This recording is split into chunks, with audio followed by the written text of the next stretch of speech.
आप देख रहे हैं बिहार इन शॉर्ट्स। मैं हूं आपके साथ रोहित। आपको बता दें कि पटना यूनिवर्सिटी में छात्र संघ का जो चुनाव होने वाला था जिसका घोषणा हो चुका है। आपको बता दें कि 14 नवंबर को जो कैंडिडेट होंगे उनका फाइनल नाम आ जाएगा। और वहीं आपको बता दें कि 19 तारीख को मतदान भी होगा और 19 तारीख को शाम में उसका नतीजा भी आ जाएगा। क्या कुछ कर रहे पटना यूनिवर्सिटी के वीसी, अब देखिए इस वीडियो में। बता दें कि हम लोगों ने क्या क्या काम की है और क्या कर रहे हैं। इस पर आने के पहले जो मेन पॉइंट स्टूडेंट इलेक्शन पर आने के पहले और मैं बता दूं कि अभी हम लोगों का लाइब्रेरी 100 साल से अधिक पुराना है। वहाँ में करीब 2.5 से 3 लाख किताबें हैं, लेकिन उसका ऑटोमेशन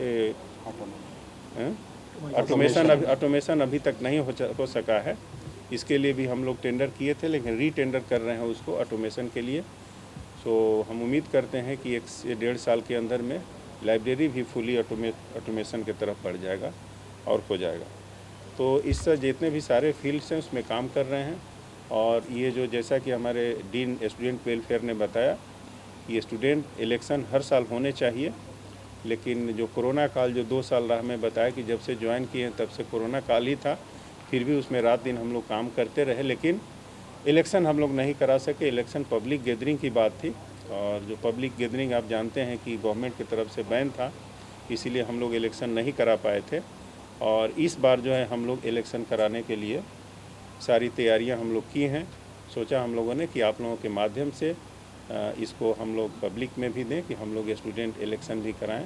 हमारे जो भी बच्चे हैं, यही बच्चे उसमें जो टैलेंट है कि वो पॉलिटिक्स तरफ में भी जा सकते हैं। और मेन इलेक्शन नहीं होने से हम क्या डिफ़िकल्टी फेस कर रहे थे, इसमें जो भी बच्चा है, कभी कोई ना कोई आ जाता था कि हमको ये प्रॉब्लम है, जनरल प्रॉब्लम। अगर स्टूडेंट का यूनियन रहता तो यूनियन के माध्यम से जो भी बच्चों का प्रॉब्लम है उसके माध्यम से आने से एक बार आता है कि हाँ ये डिसीजन लेने हैं। अभी होता है कि 10 बच्चे आते हैं किसी काम के लिए, हम लोग करते हैं, दूसरा 10 बच्चा आता है कि नहीं सर इस काम को इस तरह से करना है। आप लोगों ने ये भी देखा होगा कि 2 साल में जो यहाँ पटना यूनिवर्सिटी में हमेशा बंद रहते थे, कभी रोड ब्लॉक, कभी जिंदाबाद मुर्दाबाद, ये 2 साल में आपने कभी नहीं सुना होगा कि यहाँ पर पटना यूनिवर्सिटी में जिंदाबाद और मुर्दाबाद हो रहा है। यूनिवर्सिटी बिल्कुल शांत है। उसके पीछे एक ही कारण है कि मैं हमेशा बोलता हूँ कि जो यूनिवर्सिटी है बच्चों के लिए है। जब कभी भी हमारे बच्चे आते हैं यूनिवर्सिटी में, तो मैं अगर टीचर आ गए, स्टूडेंट आ गए, तो मैं पहले बुलाता हूँ छात्रों को कि क्या प्रॉब्लम है, और शिक्षकों को हम लोग ये भी बताते हैं कि ये आप बच्चे को इसलिए मैं बुलाया कि आप उसी के लिए हैं। अगर बच्चे हैं तो आप हैं और हम हैं। तो जो भी बच्चे का प्रॉब्लम होता है उसको हम लोग सॉल्व करने की कोशिश कर रहे हैं। साथ साथ बच्चों को हम लोग ये भी फ्रीडम देते हैं, कोई प्रॉब्लम लेके आता है, मैं उसे ये भी पूछता हूँ कि ठीक है ये तुम्हारा प्रॉब्लम है, इसका सॉल्यूशन बताओ। ये नहीं कि प्रॉब्लम तो हर जगह है, उसका बेस्ट हो सकता है कि हम जो सोच रहे हों उससे सॉल्यूशन बेटर तुम्हारा हो। तो बच्चे इससे जो भी हैं संतुष्ट हैं। अभी भी देखिए बहुत बच्चे आए थे, ज़रा सा भी मैंने बोला कि मैं आप लोगों से अलग से मिलूँगा व्हीलर सीनेट हॉल में, सारे बच्चे अनुशासित हैं, पहले के रिस्पेक्ट में सब चले गए। अदरवाइज़ पहले की जो स्थिति रहती, तुरंत लड़के हल्ला करते कि अभी प्रेस कॉन्फ्रेंस हो रहा है, मैं क्यों नहीं जाऊँगा, मेरे लिए हो रहा है। एक बार मैंने बोला, सारे बच्चे मान गए। तो कहने का मतलब कि जो यूनिवर्सिटी पहले था, बच्चे यहाँ पर जो अनुशासित थे, आज भी अनुशासित बच्चे हैं और अनुशासन की तरफ बढ़ रहे हैं। तो ये जो इलेक्शन है हम लोगों ने इसको फुल्ली प्लानिंग कर ली है। आज हम लोग जो जितने भी हमारे वोटर्स हैं, बच्चे हैं, उसको शाम तक अपलोड हो जाएगा कितने हमारे वोटर्स हैं। और 20 और 21 तारीख को 3 बजे तक जो भी हम लोग वोटर लिस्ट स्टूडेंट का अपलोड कर रहे हैं, किसी बच्चे का नाम छूट गया है, किसी का स्पेलिंग गलत है, कुछ गलत है, तो 3 बजे तक अपना यहाँ पर वो करेक्शन के लिए अप्लाई कर सकता है और उसको हम लोग करेक्शन करेंगे। और 22 तारीख को जो फाइनल जो करेक्शन होगा, जबकि जो भी लोग बच्चों के तरफ से करेक्शन के लिए आएगा, करेक्शन के बाद 22 अक्टूबर को ही हम लोग उसको फाइनल वोटर लिस्ट अपलोड कर देंगे।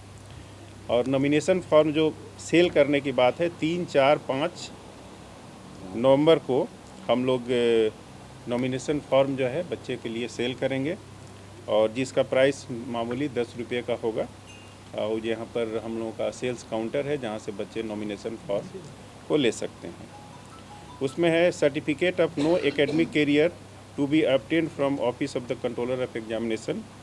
सो नो एकेडमिक एरियर का सर्टिफिकेट उनको लेना पड़ता है। जो भी इलेक्शन लड़ना चाहते हैं उनके लिए कोई भी हर तरह से अनफेयर मीन्स कहीं से बैकलॉग कभी फेल नहीं हो, सारे जो रूल्स हैं उसके लिए उनको सर्टिफिकेट एग्जामिनेशन उनको लेने पड़ते हैं। उसके लिए भी हम लोग 3 से लेकर के 9 नवंबर तक का डेट रखा है।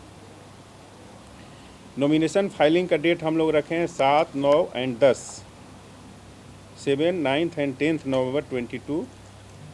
ये जो नॉमिनेशन कर सकते हैं बच्चे जो नॉमिनेशन फॉर्म परचेज किए हैं 10 बजे से लेकर के 3 बजे के बीच में ये लोग अपना नॉमिनेशन फॉर्म 7 से लेकर के 10 नवंबर तक जमा कर सकते हैं। जो नॉमिनेशन होगा उसको स्क्रूटनी करने की ज़रूरत होती है। उसमें प्रॉपर भरा हुआ है नहीं, स्पेलिंग गलत है, सीरियल नंबर गलत है, रोल नंबर गलत है, जो भी है उसको चेक करने का 11 नवंबर 22 को हम लोग उसको स्क्रूटनी करेंगे। और publication of list of candidates final जो कि इलेक्शन कंटेस्ट करेंगे वो 11 तारीख को ही हम लोग 5 बजे अनाउंस कर देंगे। उसके बाद बीच में गिरभान सेल हम लोगों ने गठित की है। अगर इस बीच में किसी बच्चों को कोई गिरभांसेज हो तो 12 तारीख को 3:30 बजे तक अपना गिरभांसेज रख सकते हैं गिरभान सेल के तहत। और जो गिरभान सेल जो है 12 तारीख को 5 बजे तक अपना डिसीजन देगा कि जो गिरभान जेन्युइन है तो ठीक है, नहीं है तो रिजेक्ट भी कर सकते हैं। लेकिन अगर जो भी गिरभान सेल ने डिसीजन दिया उससे बच्चे संतुष्ट नहीं है तो अपील भी कर सकता है। तो अपील करने का जो है ये है 6 बजे शाम में 12 तारीख को ही वाइस चांसलर के यहाँ वो अपील कर सकता है कि ये मेरा गिरभांसेज था, गिरभांसेज कमेटी ने जो डिसीजन दिया है हम उससे संतुष्ट नहीं हैं। उसके बाद withdrawal of candidature by the candidate, जो भी नॉमिनेशन भरे हैं ये सब के बाद चाहें तो कैंडिडेट अपना नाम वापस भी ले सकते हैं। उसकी तिथि हम लोग रखे हैं 14 नवंबर 2022 को 3:30 बजे तक नाम अपना वापस ले सकते हैं। डिसीजन ऑफ अपीलेट अथॉरिटी 14/11 को ही 5 बजे तक आ जाएगा। और publication of final list of candidate, जो फाइनली सब अपील के बाद सब कुछ होने के बाद 14 नवंबर को भी 6 से 7 बजे तक हम लोग इसको अनाउंस कर देंगे कि ये फाइनली ये लोग जो हैं इलेक्शन कंटेस्ट करेंगे। और डेट ऑफ वोटिंग जो है जो 19 नवंबर 2022 को 8 बजे से लेकर के 2 बजे तक हम लोग रखे हैं। 19 नवंबर 2022 8 बजे से लेकर के 2 बजे तक इसका वोटिंग है। ये वोटिंग के लिए हम लोग 10 बूथ बनाते हैं अलग अलग कॉलेज में, अलग अलग 14 कंस्टिट्यूंसी है, बूथें ज़्यादा हो सकती है। टोटल कंस्टिट्यूंसी 14 है। अब डिपेंडिंग अपॉन नंबर ऑफ ये उसको हम लोग बूथ को हम लोग डिसाइड करेंगे। और वोट का काउंटिंग भी 19 तारीख को 4 बजे से लेकर के शुरू होगा। और डिक्लेरेशन ऑफ रिजल्ट भी उसी दिन काउंटिंग के बाद शाम तक हर हालत में कोशिश करेंगे रात तक उसको हम लोग डिक्लेयर कर दें। और इसमें जो भी रूल्स एंड रेगुलेशन है इलेक्शन के लिए ये बच्चों को हम लोग अनाउंस कर देंगे कौन इलेक्शन करेंगे। और आज सारे जो भी हमने बहुत सारे कमेटियां बना रखी है ये सारा वेबसाइट पर चला जाएगा। इसके लिए हम लोग कुछ कमेटी बनाए हैं, एक टू कंडक्ट द इलेक्शन, इसके लिए कमेटी बनाए हैं जिसमें चीफ इलेक्शन ऑफिसर जो हैं हमारे बगल में बैठे हैं खगेंद्र जी हैं, जो कि इन्हीं के देख रेख में पूरा इलेक्शन होगा।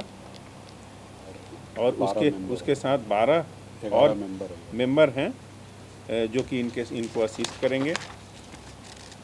और इसके साथ और भी इलेक्शंस ऑफिसर्स होते हैं कि बहुत सारे ऐसे पोस्ट हैं, काउंसिलर्स वगैरह हैं कॉलेज के, ये कॉलेज में ही रिजल्ट हो जाता है। लेकिन जो मेन पोस्ट है president, vice president, secretary, joint secretary, इसका डिसीजन सेंट्रलाइज होता है। वो हम लोग एक जगह जहाँ वोट का काउंटिंग होगा वहाँ से हम लोग करेंगे। इसके लिए भी हम लोगों ने कमेटी बना दी है। उसमें चीफ इलेक्शन को हमारे खगेंद्र जी हैं और लोग जो एडवाइज़र हैं प्रोफेसर वीरेंद्र प्रसाद जो कि हमारे बगल में बैठे हैं, जो हमेशा समय पर एडवाइस करेंगे। और ऑब्जर्वर में है professor Mohammad Iftikhar Hussain, director IPRS Patna university, और सुहेली मेहता जो कि हमारे दाहिने साइड में बैठी हैं। और इसके अलावा सब जगह जो इलेक्शन ऑफिसर्स हैं उसमें है professor Atul Aditya Pandey, Anuradha Sahay, Lakshmi Narayan Singh, Mohammad Alamgir, professor Sardendu, professor Mohammad Sharif, professor Ashok Kumar, professor NK Jha, professor Namita Kumari, professor Rajkishore Prasad, professor Ashutosh Kumar, doctor Manowar Jahan, doctor M Rashmi AC, doctor Ajay Kumar Pandey, ये लोग सारे कॉलेज के head of the department and principal हैं जो कि हर एक कॉन्स्टिट्यूंसी के इलेक्शन ऑफिसर्स होंगे। इसके अलावा जो हमने गिरभान सेल की चर्चा की, गिरभान सेल में अनिल कुमार जो डीन स्टूडेंट वेलफेयर हैं उनको रखा गया है, और मेंबर में हैं NK झा, डॉक्टर राजकिशोर प्रसाद, डॉक्टर रजनीश कुमार, कर्नल कामेश कुमार जो हमारे बाएं बैठे हैं, हमारे रजिस्ट्रार हैं। और एक तरह से यहाँ मेंबर तो हैं लेकिन ओवरऑल देख रेख फाइनली रजिस्ट्रार को रहेगा। जो भी व्यवस्था है, जो भी जहाँ कहीं भी जिस किसी की व्यवस्था हो हमारे रजिस्ट्रार साहब देखेंगे, और जो सुरक्षा संबंधी जो भी व्यवस्था है ये हमारे प्रोक्टर रजनीश जी जो दाहिनी तरफ बैठे हैं इनके देख रेख में होगा। और जो हम लोग इलेक्शन अभी अनाउंस कर रहे हैं इसकी भरवल सूचना भी हम लोगों ने लोकल प्रशासन को दे रखा है, और इसके बाद आज के अनाउंसमेंट के बाद सारी लेटर्स चले जाएंगे।